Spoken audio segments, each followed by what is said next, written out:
Nasib si kembar Rihanna Rihani dijerat pasal berlapis, penipuan, penggelapan, pencucian uang, dan Undang-Undang ITE. Pelarian penipu Rihanna Rihani dengan modus open pre-order iPhone berakhir setelah ditangkap tim Resmob Kepolisian Daerah Metro Jaya. Keberadaannya sempat diduga di Bali, namun Rihanna Rihani ditangkap di apartemen M Town Gading Serpong, Tangerang Selatan pada Selasa 4 Juli 2023. Atas perbuatan si kembar ini, polisi berencana menerapkan pasal lain terhadap Rihanna Rihani, tidak hanya pasal penipuan dan penggelapan.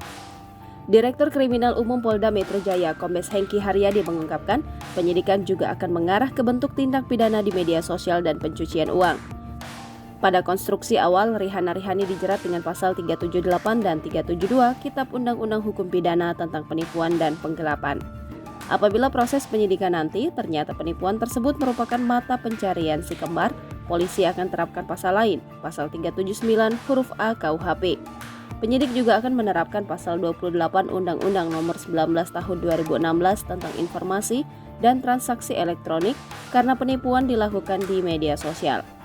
Untuk penerapan pasal tindak pidana pencucian uang alias TPPU, penyidik akan terlebih dahulu berkoordinasi dengan Pusat Pelaporan Analisis dan Transaksi Keuangan. Hengki mengatakan, modus penipuan yang digunakan oleh Rihanna dan Rihani berdasarkan skema Ponzi, yaitu dengan merekrut anggota baru sehingga setoran uang masuk secara terus-menerus.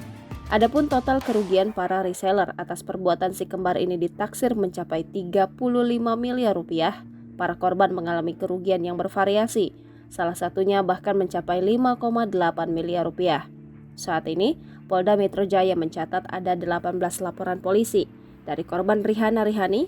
Adapun para korban telah melaporkan si kembar sejak Juni 2022 secara bergantian.